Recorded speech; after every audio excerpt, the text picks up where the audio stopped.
Funding for this episode of Andy's Podcast Hour is sponsored by the Corporation for Public Broadcasting and viewers like you. Thank you. Hey guys, Andy here. Welcome to episode 4. Is it episode 4? Oh crap. Oh great, the camera's not charged yet, so sorry guys, bear with me on this one episode. This is episode 4. Oh crap. Oh God in heaven. Welcome to episode 4 of, is it? See, there's ASMR. Let's see. I think this is episode 5.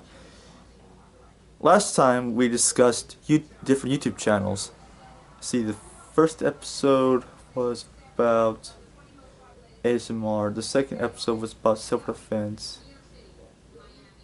The third, I lost count on that. I lost count. Alright, so in this episode of Andy's Podcast Hour, we'll be discussing kid shows. Now, growing up, all of us used to watch kid shows either from like the 50s, 60s, 70s, and 80s, and 90s, and even today.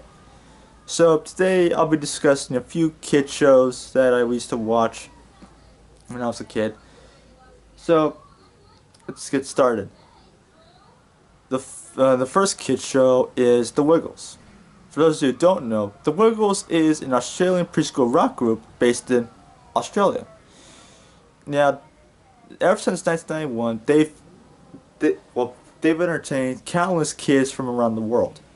Since they have a YouTube channel, and the rise of social media, and the rise of the internet, they've expanded a lot over the years. Now, 3 of the original cast members are Greg, Murray, and Jeff. By the way, I just know those guys because the skills were identifiable back then. Because that's their job because of old age and probably health problems. Now I'll be discussing a few of the songs. Now bear with me on this one because I might get PTSD from this. One of them is oh boy. Fruit salad, yummy, yummy. Hey, I didn't spaz out. Yeah, well, you see, yeah, fruit salad. Oh boy, that's to torment me when I was a kid. Seriously. But you know, some of my friends in high school used to sing that song just to crawl under my skin.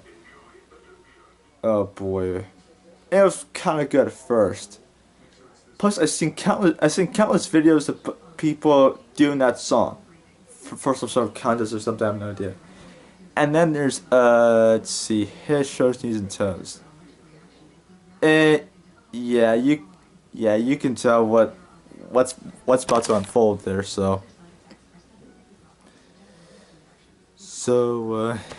yeah. Let's see, I think I did ASMR. What was the second episode? I have no idea.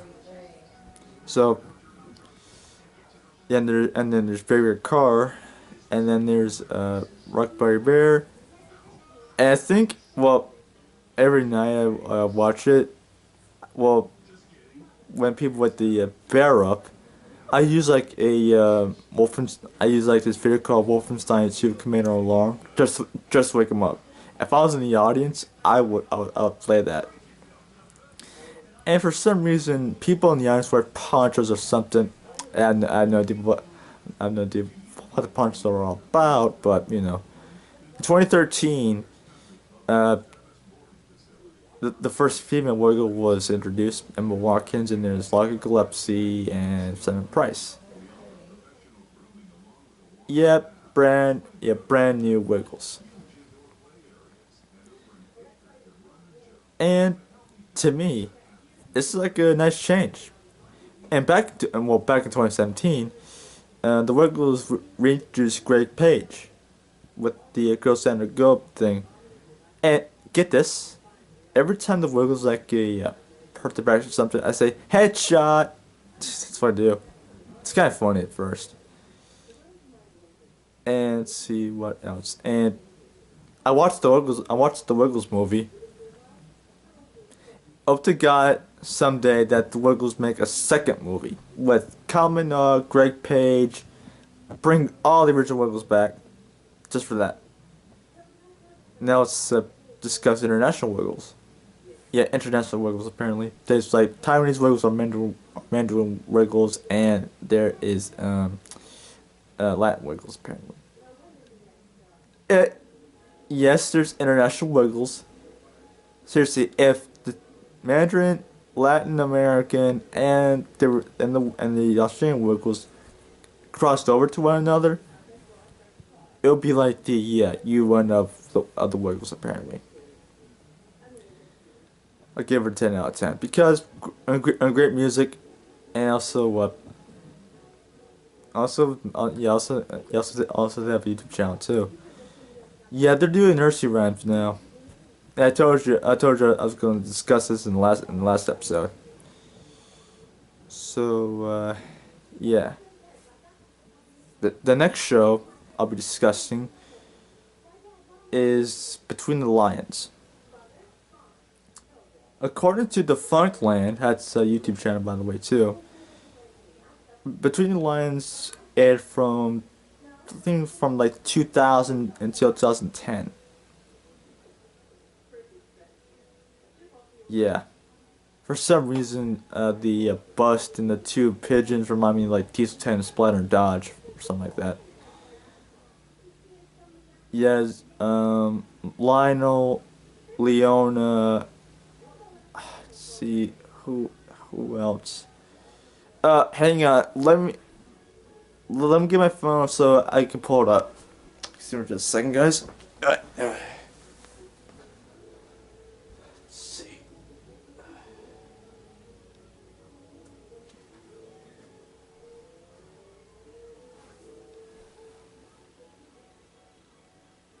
Give me a second, guys. Give me a minute. Jesus Christ. Let's see.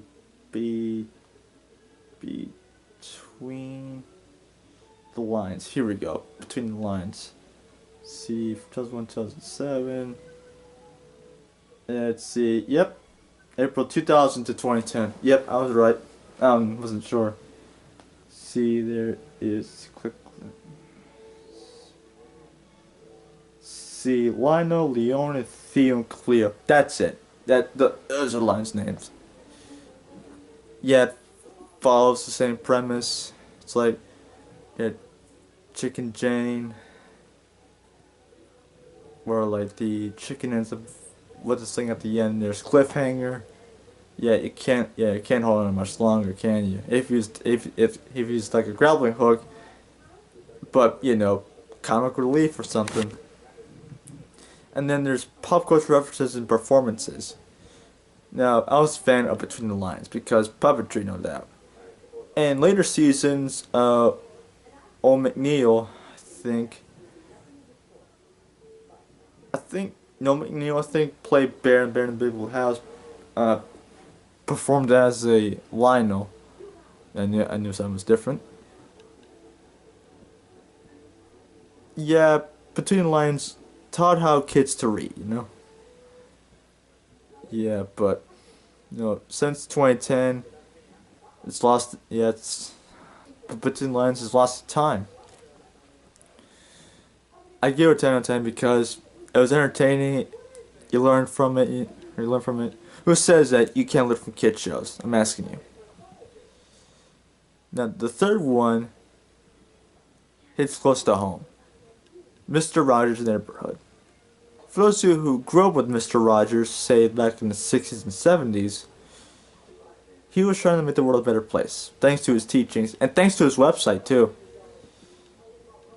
And back in 2003, 2004, Mr. Rogers announced his retirement because stomach cancer, no doubt, caused the issue. Now, being a young kid back then, Yeah, Mr. Rogers, won't you be my neighbor, neighbor and friend?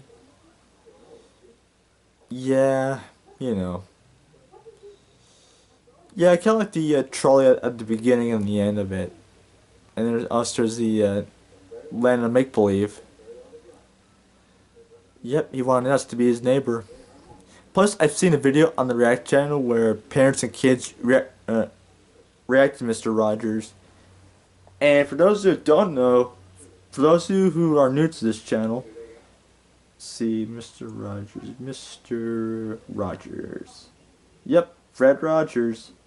Yep, that's him right there. That's Fred Rogers. Yep, Mr. Rogers' Neighborhood. Yep, Fred Rogers in 1962. Yep, it was until August 2001.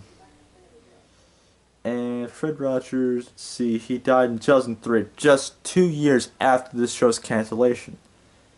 It's because of, stomach cancer. Yeah, back in 1970, see, hang on, 1963, 1966. And there's the trolley if you guys want to know. And see, there's the swing right there. Mr. Rogers Neighborhood. Yep, won't you be my neighbor? Zipper cardigan. And let's see, where is 1970? And and most of his episodes deal with the conflicts like divorce, shootings, and everything. It's a good thing Mr. Rogers tackled these heavy subjects because you learn from them. Yeah, especially with the conflict. I think that was back in 1991. This was still during the Cold War, I believe. This was during the Reagan administration, where the Cold War got hot again. Yeah, reigniting the arms race.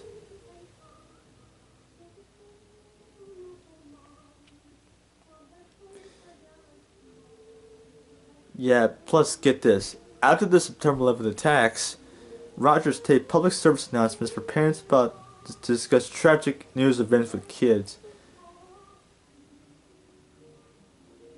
That means for programming, works, and yep, advocacy. See, he was part of in this advocacy thing for funding for PBS because, my guess, the government wants to decrease funding for PBS. Why did the private sector run PBS? Not the government. Well, the what's the NEA is PBS's biggest partner. Yep, PBS can't. This was during the subcommittee on communications, which is a subcommittee for the FCC. In response to proposed budget cuts, this is I quote, in response to proposed budget cuts. In about 6 minutes of testimony, Rogers spoke of the need for social and emotional education that public TV provided. He argued that the alternative TV program like his neighborhood helped encourage children to become happy and productive citizens. Without that, us kids wouldn't grow up with Mr. Rogers. Plus, on episode of Black Dynamite, same situation. Fred Rogers advocating for more funding. $20,000 back then too. That's a lot of money back then. That's a lot of federal funding. In other words, a better place thanks to Fred Rogers. Yep, won't you be my neighbor?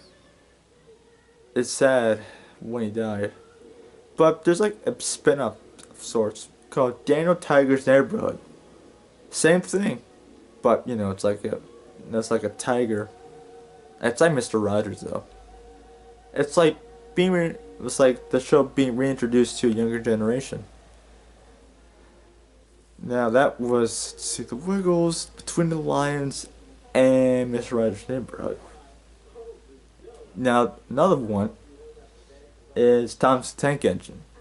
Ever since 1984, Thomas entertained tons of kids. Due to a successful TV series. Yeah, since Thomas is owned by owned by Mattel now. Yep, it went from Hit Entertainment, I think from Bradcraft Productions to Going Entertainment to Hit Entertainment and finally to Mattel. Yeah, Mattel, the giant toy conglomerate. Yeah, it owns Thomas now. Yeah, back in 1999. Let's see, hold on, 10 years Thomas. Let me see. See, 10 years Thomas. 10 years of Thomas.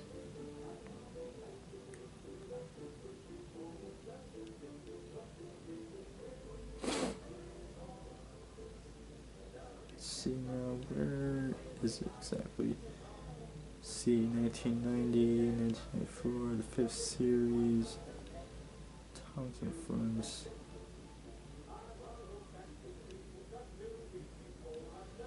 Let's see.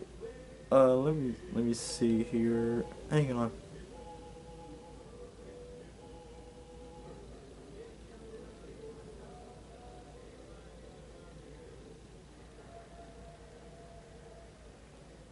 Tears of Thomas. Here we go.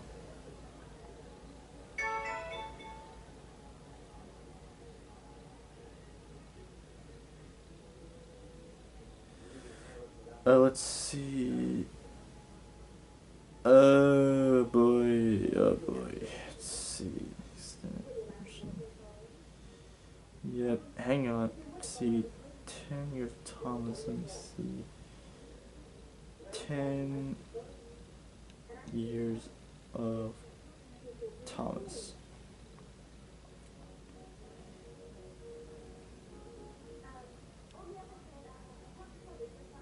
This was released on September 14th, 1999. Just 2 days before I was born.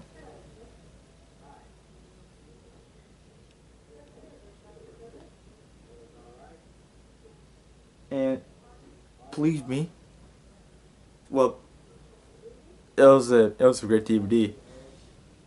Yeah, I still own like tons of One Thomas and lots of VHS tapes. And to this day, I'm still a Thomas fan, thanks to trains, models, and everything in between. Yeah, I'm still a Thomas fan, you know. And then there's like countless Thomas fans like Cedric Afro, aka SA Music on YouTube, Robbie Shaw, Jordan Shingler, Ian Sweeney, The Tuxter Intensifies, and there's like tons and tons and tons of Thomas related YouTube channels. Yep, I give it a 10 out of 10. Yeah, I think this will be a part 2 because I gotta go to bed pretty soon. So stay tuned for part 2 of this episode of Andy's Podcast Hour. See you later, dudes.